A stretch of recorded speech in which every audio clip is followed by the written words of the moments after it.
Welcome to the PCN Capitol Preview. I'm Larry Casper.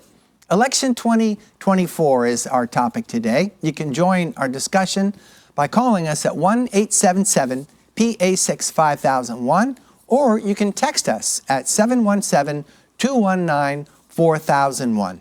But first, we're joined by Taylor Millard from the Delaware Valley Journal. Welcome to our program. Thanks, Larry. Good to be here. You filed a story about helping startup companies. What kind of help is being offered? So the help that's being offered is a new move on basically net operating losses. And what those are is when tax deductions exceed taxpayer income within a tax period. A bipartisan group of Pennsylvania lawmakers want to do a new deduction for that so that startup companies know that they have support from the Pennsylvania government and the ability to stick around longer without either leaving the state or going out of business. Well, just how helpful can this be for startup companies, Taylor? I mean, how long does it take a startup company? How long might they struggle before they get established? It could take years. Net operating losses and these types of tax deductions, they've helped a lot of companies. We're talking stuff like Amazon. We're talking stuff like Uber. We're talking companies like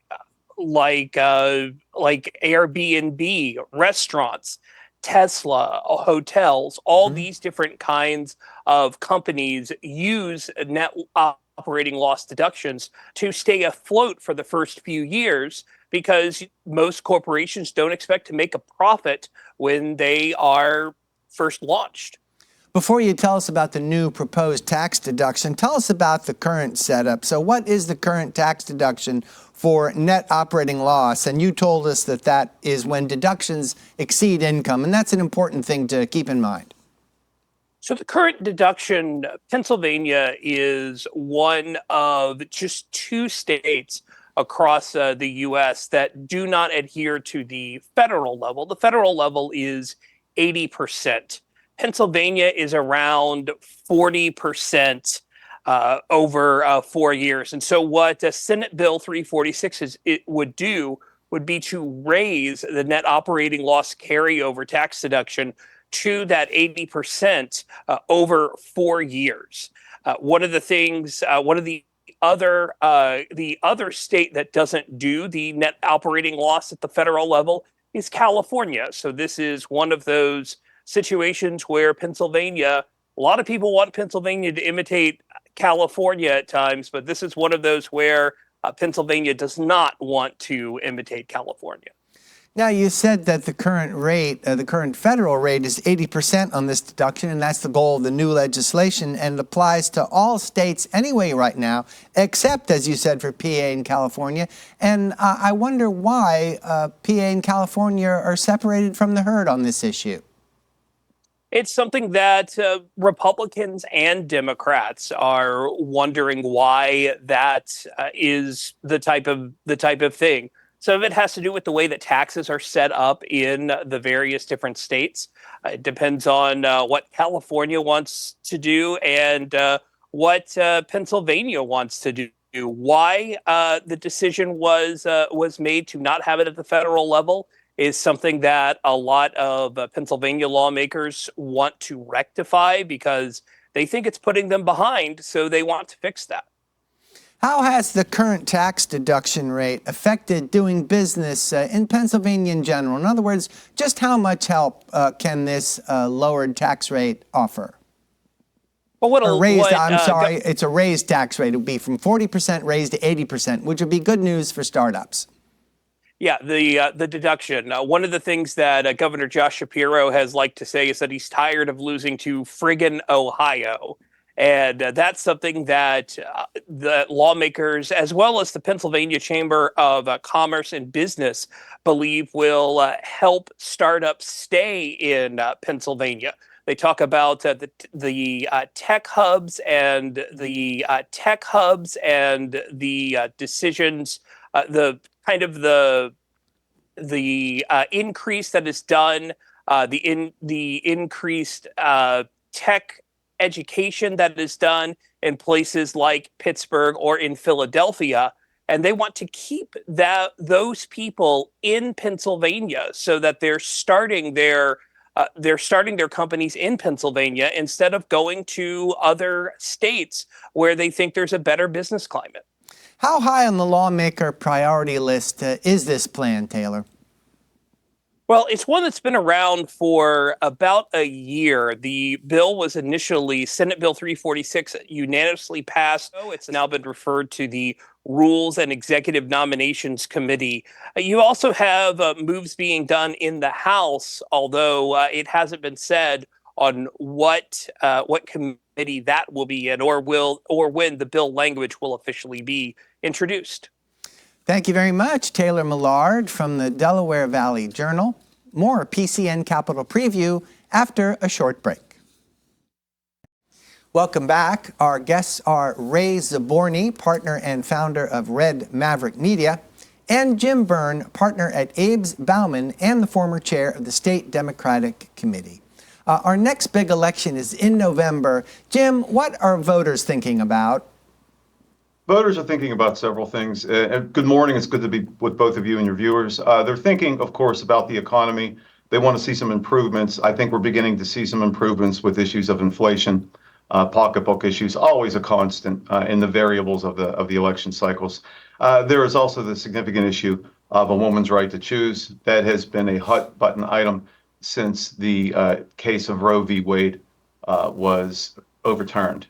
Those are two important issues. They're also looking for stability in government, in my opinion, i.e. A steady hand, steady leadership, no drama, no controversy, the business of defending this democratic republic. Those are the items I think we're going to looking for very closely, and those are the hot button items in Pennsylvania, as I see them.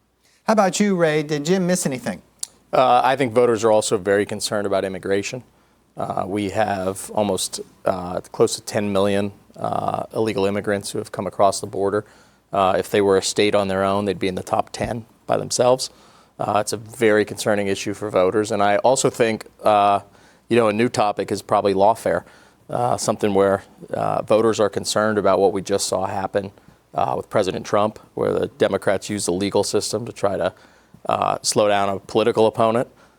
It's something we normally see in third world countries, and unfortunately now we see it here. And Ray, we'll certainly get into that later on, but first let's zero in on something Jim brought up, and that's the economy. So let's try to consider what the presidential candidates are saying about the state of the economy. Jim? Sure. What you're going to hear from both candidates is diametric opposition. You're going to hear from the GOP that the economy is in bad shape. You're going to hear that things aren't as good as they were. But then what we hear from the Democrats is that we've recovered all the jobs pre-COVID pandemic, and we have exceeded them. You're starting to see the inflation come down. You're seeing the stock market knocking out at 40,000.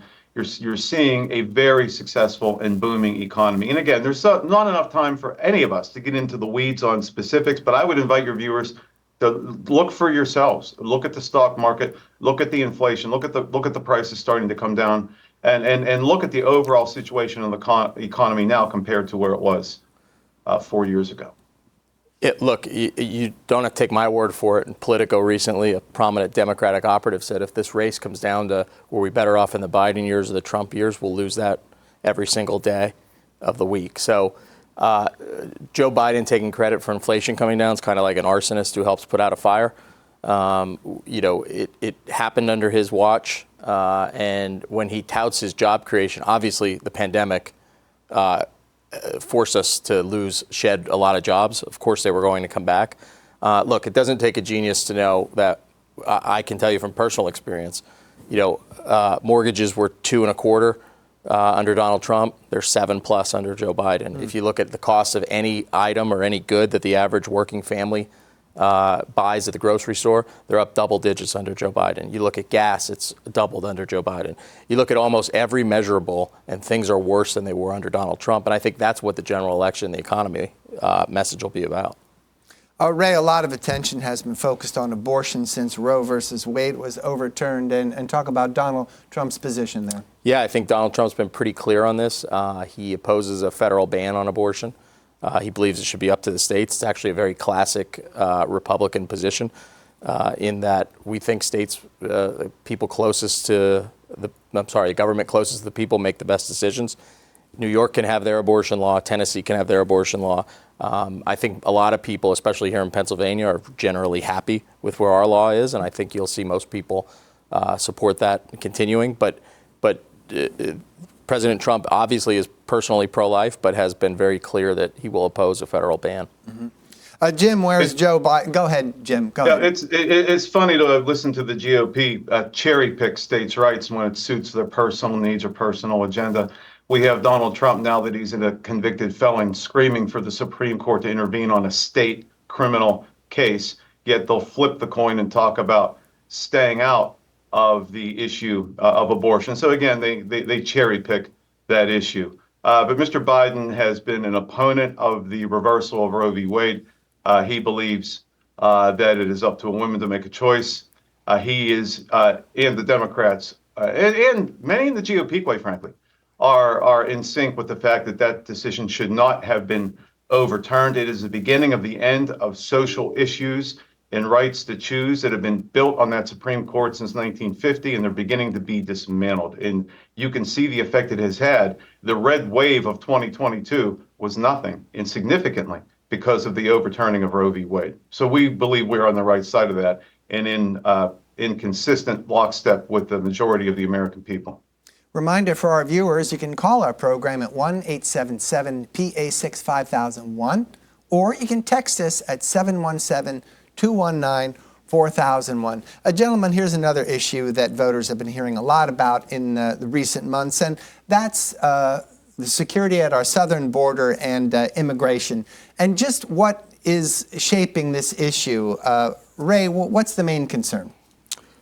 Look, I think what voters are concerned about is obviously, and again, don't take it from me, take it from Democrats, take it from Eric Adams in New York, take it from the mayor of Chicago, all over the place, not just states on the southern border. They're being overrun by people that they can't possibly serve, they can't possibly help. It's not compassionate to say everyone can come when we can't provide them basic services. What we need to do is seal our southern border, have an immigration process that welcomes people who come the right way. But this idea of pouring over the border is just, not going to be sustainable. And again, you don't have to take it from Republicans. You can take it from Democrats.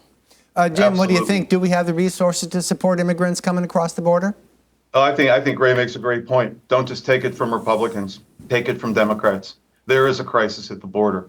There always has been. And the eternal debate has always been, how do we handle it? Do we shut the border down? Do we put more folks down there? What do we do about public safety? What do we do about doing this in a fashion that is humane and consistent with the fundamentals of this democratic republic? Both parties say the same thing. Case in point, the historic bipartisan immigration legislation that both sides signed on to, that Donald Trump killed or is holding back because it would give Joe Biden a point in a campaign cycle, is unconscionable. So I do agree with Ray. It is a problem. I do agree with Ray. Both sides are very much on the same page with this. I do agree that, but where I have a problem is where a candidate is playing politics with a significant issue. We were ready to pass that, both sides, but somebody running for president put their thumb on it, and that is very tragic. Well, when you run for president, you do get to take stances on issues. And by the way, it had 2 Republican sponsors in the Senate. It wasn't going to pass. And it wasn't going to pass because there was a huge amnesty portion within the bill. And it was never going to make it through the Republican House. It was never going to make it through the Republican Senate. So the idea that there was somehow a deal done just isn't accurate. Jim, tell us more about the details on this legislation that didn't go through, just for background purposes. Well, again, at 40,000 feet, both sides came together. They worked on a comprehensive plan to discuss and to mitigate the influx of issues that we were dealing with on the border. And again, if we want to get into the weeds, we'll be here talking about it until the holiday wrap-up show in December. Right. In a nutshell, what the important thing is, in a polarized Congress, there were Republicans on the bill. And, those of us who have done this, you put a bill in, and it's like a negotiation. I do believe the bill could have been passed, but if there were concerns or issues, you debate them in committee. You do a little give and take as the framers designed this country and government to work, and then you come out with something. Ronald Reagan, Tip O'Neill, this is not all that we wanted, but we can live with it. Let's shake hands for the betterment of our society and our nation. That was never allowed to happen. That's the problem. Jim, one more question about immigration and the border. Some Pennsylvanians are saying that we ought to enforce the laws on the books before you make new ones. And it seems to me that that can be a source of confusion, calling for a certain policy that's already law. If there, again, that gets to be part of the conversation. Let's do a deep dive into what specific laws are they saying are already in the books and they should be enforced. And absolutely, if there's things that need to be enforced, Mr. Trump should have enforced them. His predecessors should have enforced them. His successors should also enforce them. But at the same time, as you're looking at what's there and you roll it out and you implement it, it's like a game plan for a football game or anything else in life. What works about the game plan? What works about the legislation? What doesn't? And you fix it as you go. And it is obvious that the things that are on the books are not working as they should, or we wouldn't be having this conversation, i.e., this bipartisan compromise legislation to continue the fix. Jim brings up a great point in that we ought to enforce the laws that are on the books. And under President Trump, illegal immigration was the lowest it had ever been. And the reason was because people knew that there would be enforcement on the other end. If you came here illegally, you would face consequences. Right now, you face no consequences. And that's the way Joe Biden and the Democrats want it. And if it wasn't, they would enforce the current laws. They would send people back. They would deport. They would do the things that President Trump did. And it chilled illegal immigration because people didn't come because they knew there would be consequences on the other side. Right now, we have no consequences. In essence, we have 10 million illegal immigrants in America. So we've talked about two big issues so far, the border and immigration and abortion. So they have tended to rise to the top in recent weeks. But what about the importance of health care and prescription drugs? These are concerns that have been around for years, and maybe there's less attention in this election cycle. What do you think, Ray? I'd say there's less attention on this. I think there's been talk about, changing the way we approach our national health care that we have now. I think there will always be different points. I would say Republicans are looking for a consumer-driven, probably more private sector type amenities within that system, whereas Democrats, trust the government to them. But I don't think healthcare will be a defining issue for this campaign. I think the focus is always on, right now, is on the economy. What do you think, Jim? Is healthcare on the back burner for this election? It's in the conversation. I don't know that it's up in the front right now, but it's certainly sitting somewhere in the vehicle as this car drives down the road for both of us. And we need to be cognizant of that. Our folks in this state and across the country, especially in this state right now, are worried. They're concerned. Our senior demographic reads things, they hear things about repealing Obamacare, things of that nature, which has been on the books now, and with no plan to replace it. That is a concern to voters as much as taking away a woman's right to choose. So it is there. It is in the conversation. We've had plenty of discussion about election integrity here at PCN. Of course, there was the riot at our nation's capital to overturn the election results. And what is the public's takeaway from that event, especially putting it in the perspective of the election that's coming up? Is it on their mind, Ray? To be honest with you, I don't think it's on the minds of many voters. Look, Democratic base voters continually talk about it. I don't think swing voters, it's not something anyone liked. It's not something anyone was comfortable with. All that being said, the issues have come to the forefront. Look, most elections are about, your budget, your family's budget, your family's pocketbook. Those are the type of issues that are going to define things. I found it amazing in the right-wing conservative New York Times, being sarcastic, of course. Most recent poll, 55% of independent and swing voters thought Joe Biden was a bigger threat to democracy than Donald Trump. So I don't think that this is an issue that's going to January 6th isn't going to drive pretty much a single voter to do something different than they were going to do. How do you feel about that, Jim? It's funny how the New York Times is viewed depending on what they write, whether it's a conservative leaning or liberal leaning newspaper. I don't buy that poll. I'd love to see the questions that were asked. I'd like to see to whom the questions were addressed to. Nobody. I think the society as a whole, and let's take away from whatever the New York Times put in that paper and look generally at what happened. It wasn't Joe Biden who stood down at the Capitol and said, fight like hell. It wasn't Joe Biden who called them patriots and said that he loved them. It wasn't Joe Biden who is under investigation and or indicted for the behavior and the conduct that happened that day. Is it on folks' radar? Maybe not January 6th directly, but it is there, and the consequences of it, the convictions of those insurrectionists are definitely on the minds of voters. And it steps back to the larger issue of stability in government, stability in leadership. Are you going to give it to someone who incited that riot? Or are you going to give it to someone who prosecuted the rioters?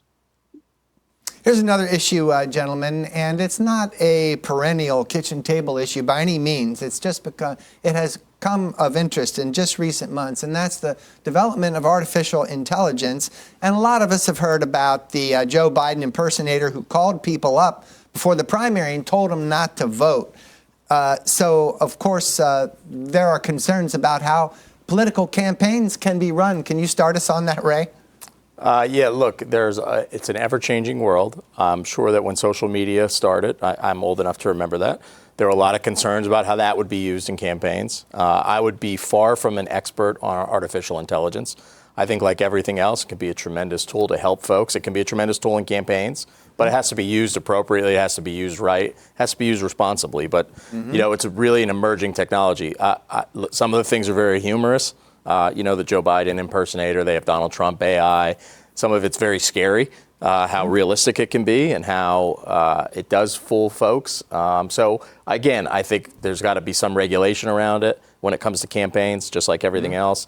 But it can be a tool for people to use to actually move democracy forward and get your message out. But again, I would be the last person to say that I'm an expert on AI. So I know Jim's a big AI guy, so he'll help us out here. Yeah. Oh, is that right, Yes, Jim? Go ahead and enlighten us, please.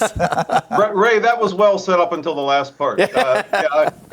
I'm a Commodore 64 guy. That's how far back I go. Oh, boy. I think Ray nailed it. It is a remarkable breakthrough in technology. But you read any science fiction novel, back to Mary Shelley's Frankenstein. Just because we have the technology, we have to be responsible. Should we do it? And if we do, we have to be responsible. We're still trying to catch up with social media. We're still trying to catch up with the internet. We're still trying to catch up with these. And now we have another variable, a huge variable in that equation. Yes, it could be a tremendous asset to society, to politics, to medicine, to astronomy. Pick an art, pick a science, and it could be there. But it has to be watched. And those who have designed it are screaming for regulation, accountability, and not putting the cart before the horse. So I don't want to undo how well Ray articulated that, but I do agree. And Jim, I think both of you gentlemen would agree that the prospect of a candidate being impersonated by an imposter, in this case the Joe Biden impersonator, calling up and telling people not to vote, that certainly can undermine our democracy, and that seems scary to me.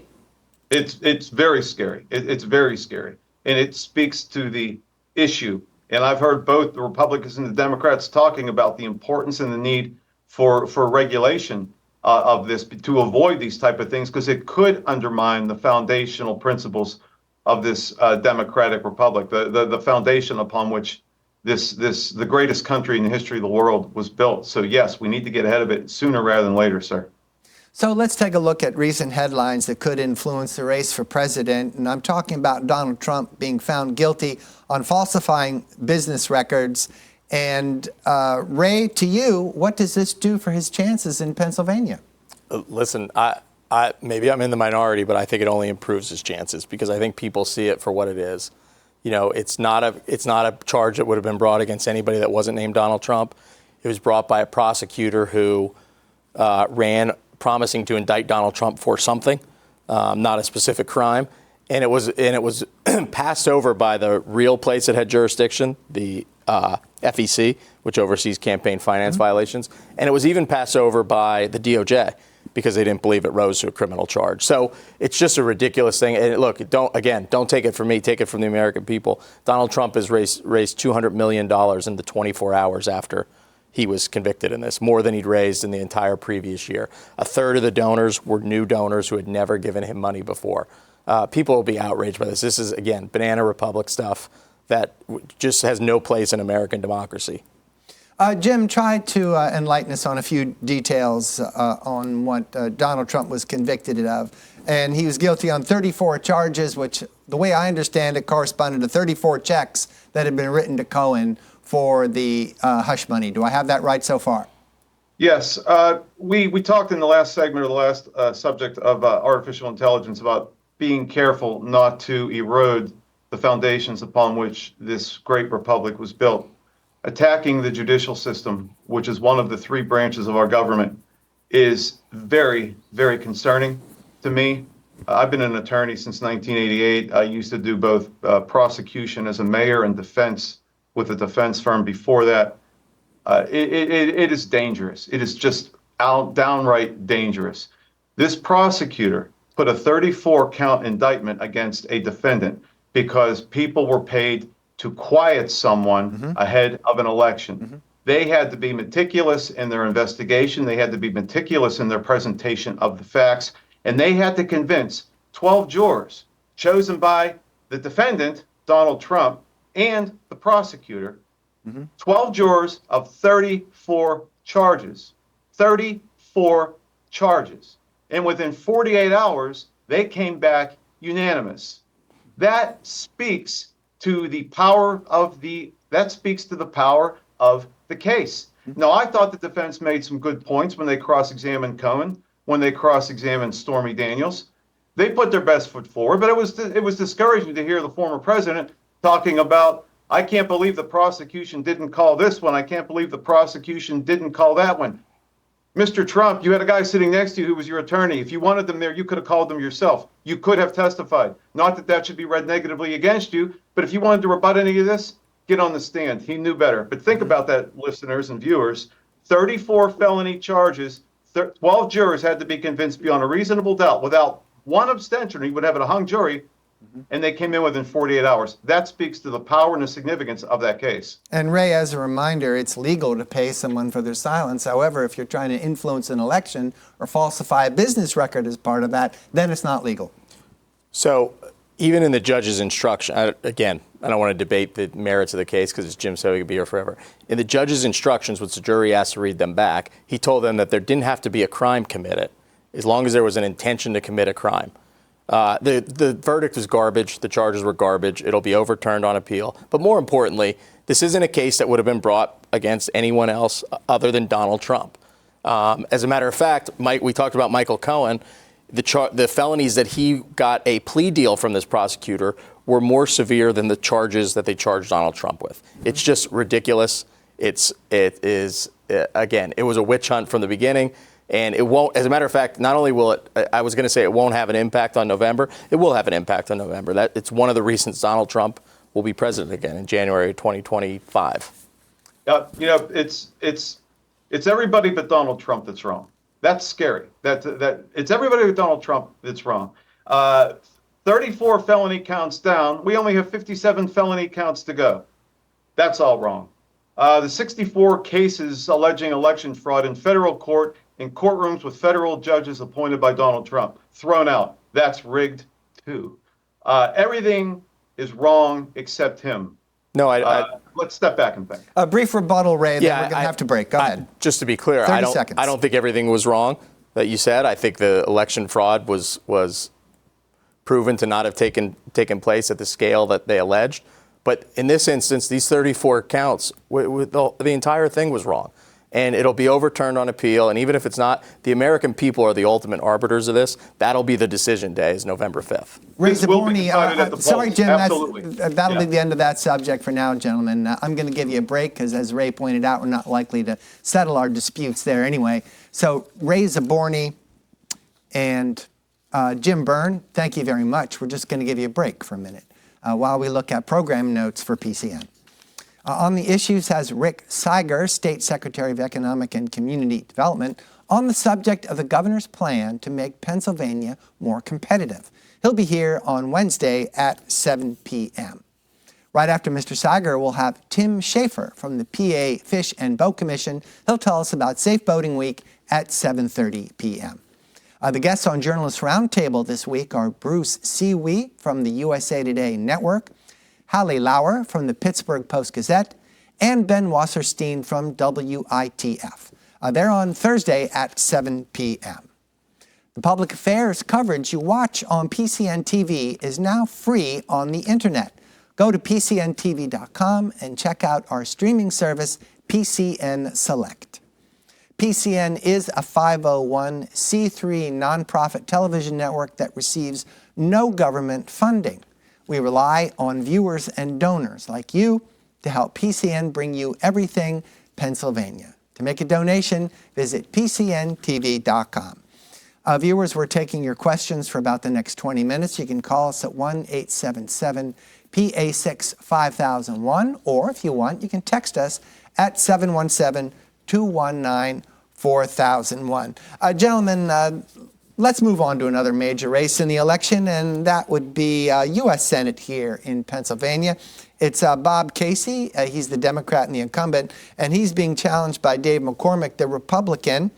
And here's an interesting note. AARP did a poll early in May, and it showed that Casey was leading McCormick.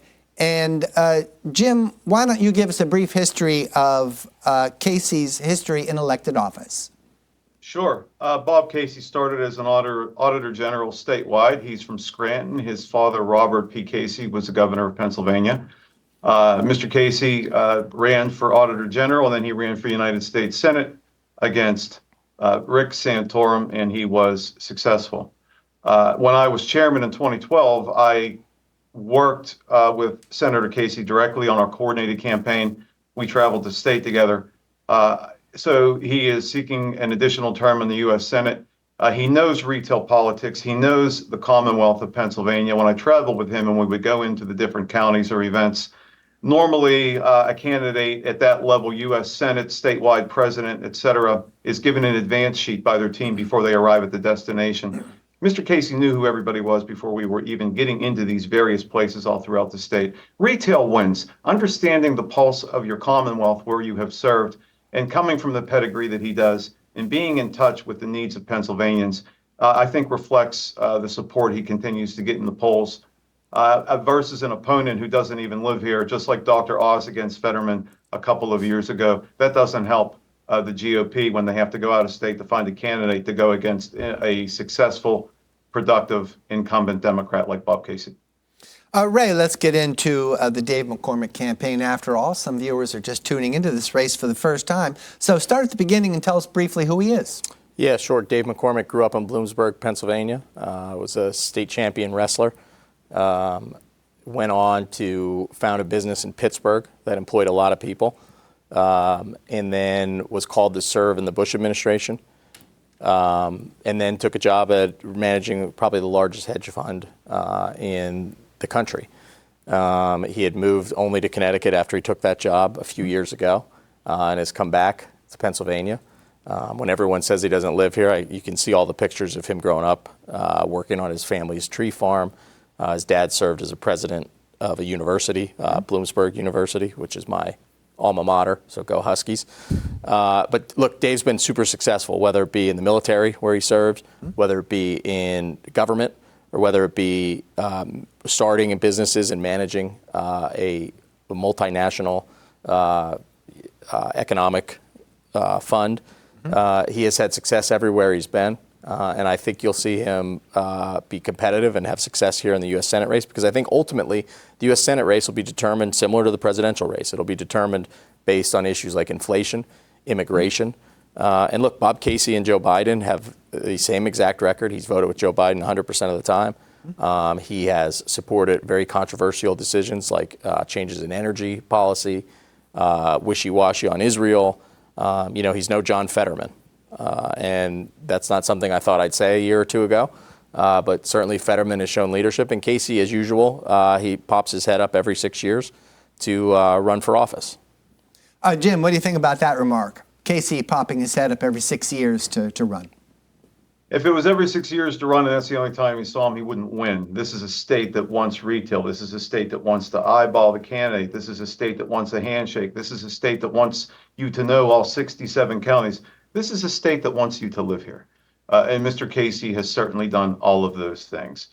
Is he the flamboyant orator? He can be, and I've seen him do that. But is he a steady hand? Is he a good government individual? Is he a senator who knows what this nation and this state needs?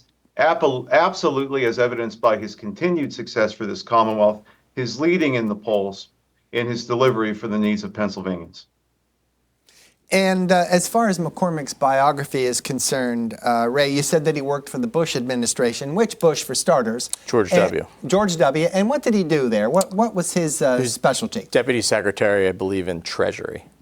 So he, again, a business leader, a financial guy, understands how the economy works. And quite frankly, it's clear that the Casey Biden team don't understand how the economy works. Bob Casey's been along for the ride when it comes to record inflation, when it comes to the challenges you see with our economy right now.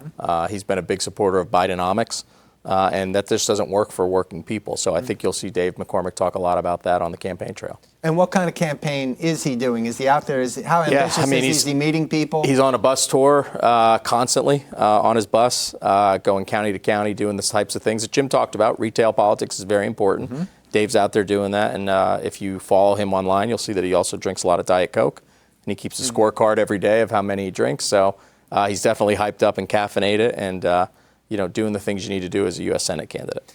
Jim, what about Bob Casey's presence on the campaign trail? Is he getting out there? Yes, he is.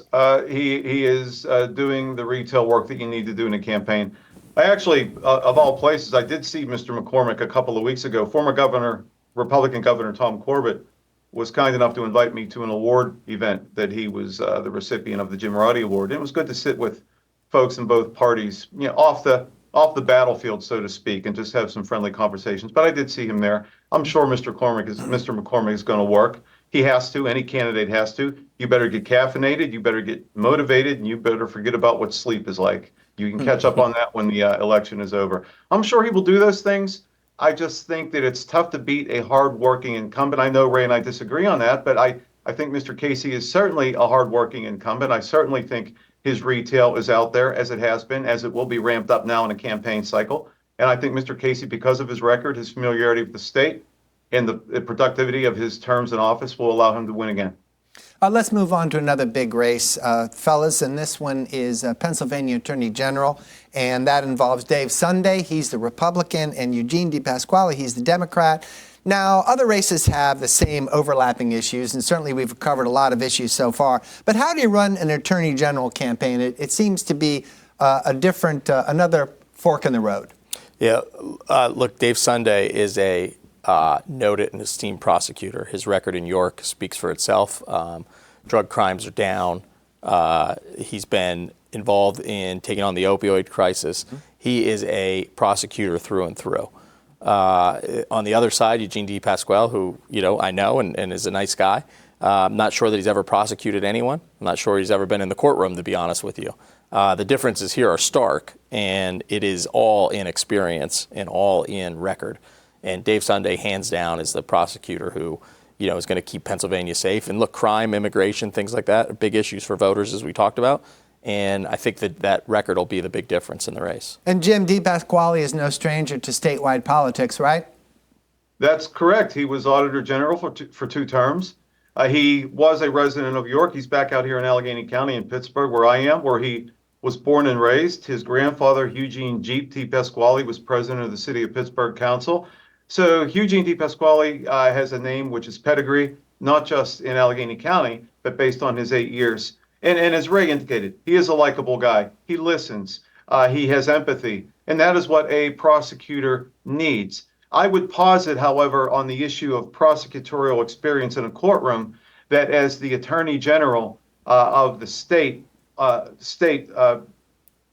Pennsylvania or any other state, much of what you're doing is working with others to institute the appropriate policies to meet the needs of the constituents and the residents, businesses, and others who invest in the Commonwealth of Pennsylvania. Most of what the Attorney General does is administrative, working with others to formulate the game plan to fit those needs, putting the right people in positions of courtroom prosecutorial experience, and getting out there and implementing those policies.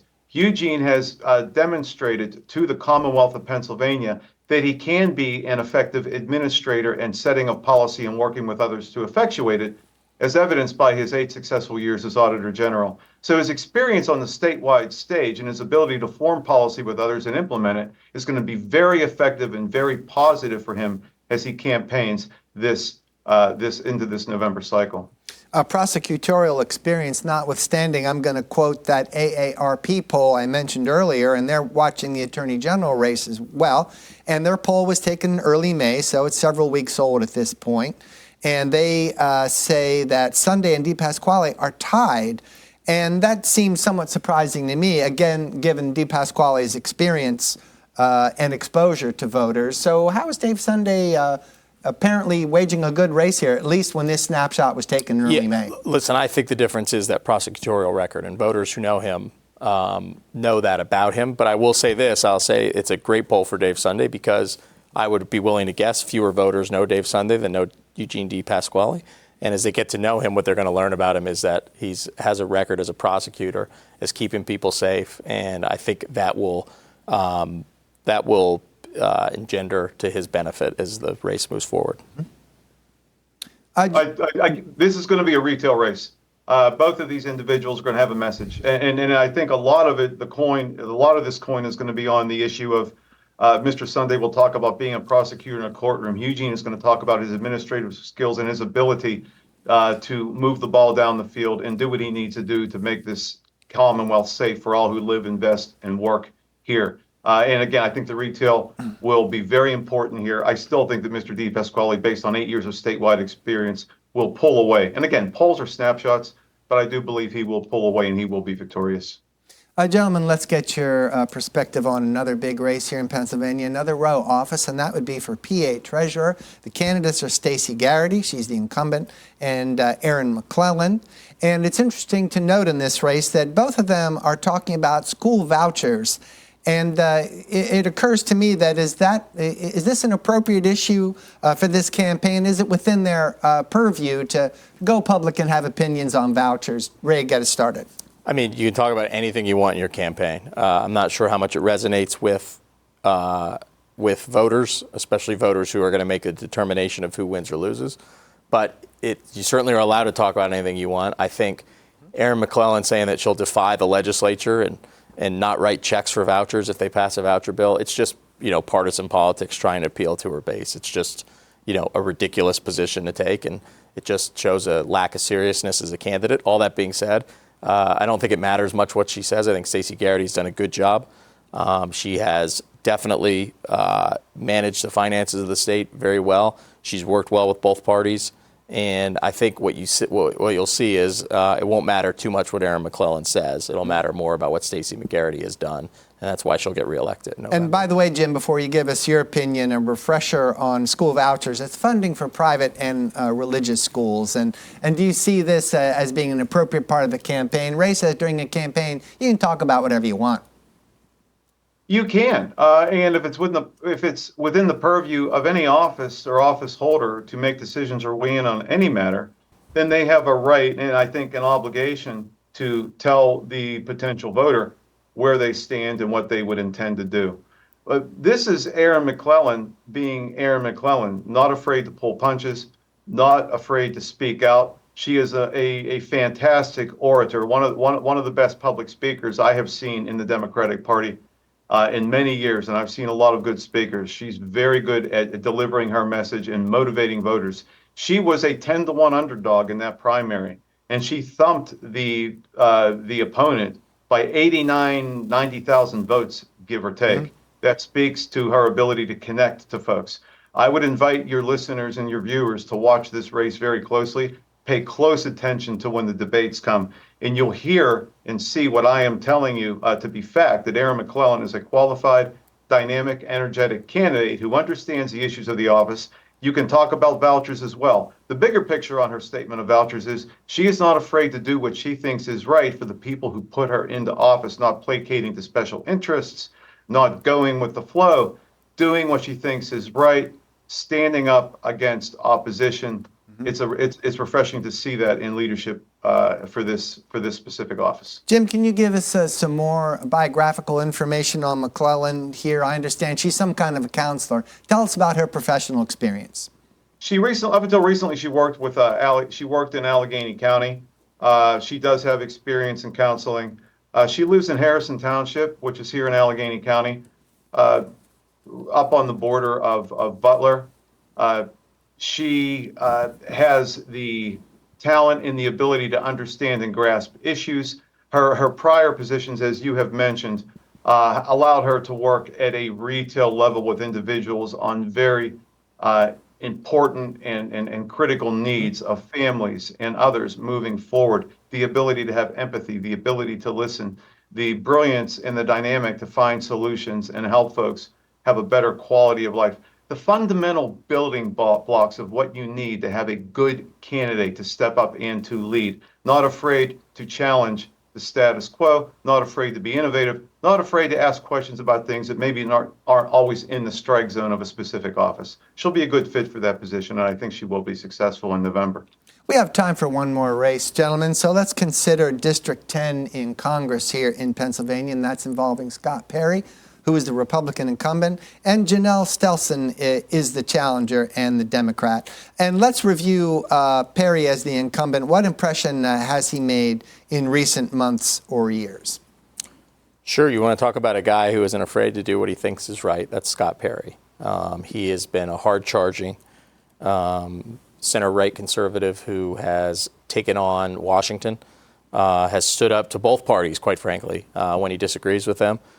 Stood up to his own leadership, has stood up to the Biden administration, and has fought to get us on a path of fiscal responsibility and to make sure that we don't increase debt, that we don't increase our spending beyond our means, and to make sure that we have a strong defense. As a veteran, he understands that. Look, he's been a guy who's represented his constituents well. You may not agree with everything he says. Sometimes I don't agree with him. But I think what it shows is that he's a guy who does what he thinks is right, that he puts the people of his district first, and that he is willing to take on the big fights in Washington. Jim, tell us about Janelle Stelson. Who is she? I'm going to have to do a little bit more of a deep dive into her background with you, quite frankly. But I can tell you this about her activism in the district and in her community. She's an engaged individual, a very engaged individual. And she disagrees with Scott Perry on many items. And I can explain a couple of them to you.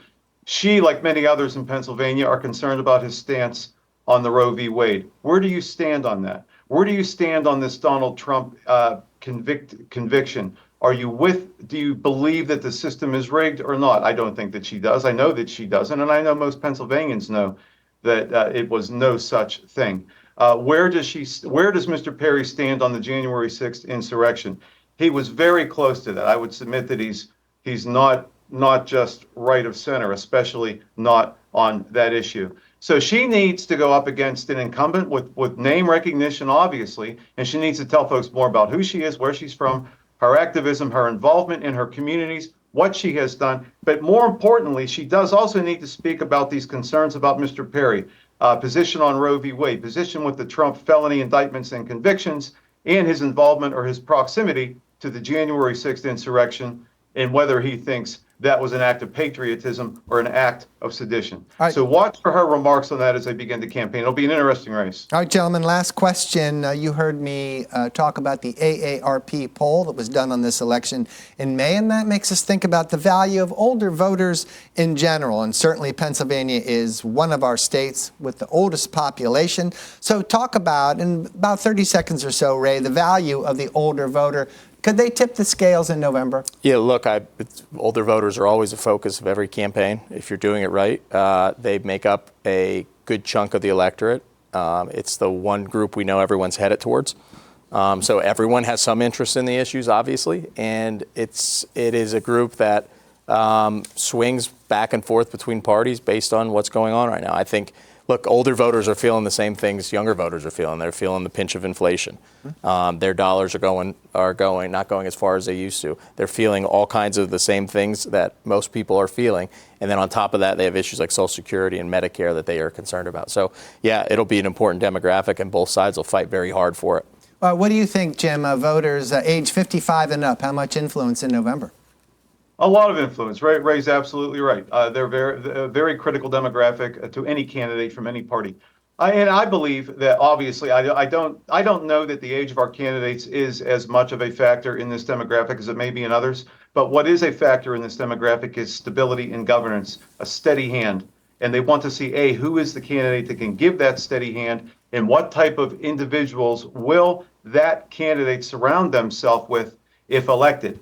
We saw the chaos of Trump. We've seen the stability of a Biden administration. That plays well, in my opinion, to our senior demographic, just looking for stability and steady leadership. They get that with Joe Biden. They do not get that with the former president. Our guests have been Ray Zaborney from Red Maverick Media and Jim Byrne from Abe's Bauman. Thank you both. Thanks for having us. PCN's Ellen Franz talked with Representative Dane Watro about delaying school for kids with autism. Welcome to our program. A bill you sponsored called Roman's Law passed the Senate Education Committee. What does this bill do? This bill is super important. This bill enables and empowers the parents of a child that has autism. Now, this bill is simply asking the Department of Education for a waiver for their first year entering into kindergarten. Not saying that all children with autism is going to be qualified for this. This is saying that a student that's qualified, it's going to be recommended by their either pediatrician, their psychologist, or teacher, for an extension for 1 year, up to 1 year, so that student could be at somewhat of a level starting kindergarten with the rest of the students or first grade. Now, with that being said, this bill is it's a waiver program. So simply what the parent's going to do after the child is identified that it would be beneficial for that student to enroll 12 months after the date of 6 years of age, it is going to get them to the capacity of being where they should be starting kindergarten. Now, with that being said, Department of Education has a final say in it. That's what we're simply asking. How did this bill get its name? Great question. Roman's Law. Roman is the son of a constituent of mine, which is Paul and Krista D'Angelo. The parents, I met them at a function. It was a cancer benefit in our district, in my district, and the parents approached me with frustration, and they said that Roman, which is their son, needed a couple more months in order to get to where he needs to be functioning properly in the classroom. The compelling argument that they had was, it just hit me at home. We spent an hour and a half on the dance floor, not dancing, but having a conversation about Roman, and it really hit home. So what I asked the parents to do is to meet Roman. I wanted to meet him and sit down and talk with him. And Krista, the mom, brought him into my office in the district. We had a long conversation, and at that point, I got it. I understand what direction that they were going. What needed to happen. What needed to happen in order for Roman to be successful. And I believe that 12-month waiver is what needs to happen. And hopefully, with the Senate passing the companion bill, the House will hopefully take it up at this point. How would a delayed start to kindergarten impact a child with autism? Oh, wow. Another great question. It's going to have such an impact because Roman gets therapeutic services daily. The parents provide those services out of a preschool with a therapist, and the doctors are all recommending continued this intensive treatment. Roman can start where he should be starting his educational career. How did you decide on a 1-year pause on this? I truly believe it was about 2 years ago. I recall that compulsory attendance came from 8 down to 6, and that's all good. That's all good. We don't want to really jeopardize that. However, I believe empowering the parent is truly what needs to happen. However, I believe a 12-month waiver is a first step. I always believe in crawl, walk, and run. I'm not just saying, hey, let's go 3 years. Let's start off with a 12-month period and see if we can make this law better with compulsory attendance age. The bill's next step is to go before the whole Senate. Have you heard anything from the Senate so far? What do you anticipate some of their feedback is going to be? I have not heard any feedback if the whole Senate's going to take up the bill. However, I'm hopeful that they will. I believe they get it.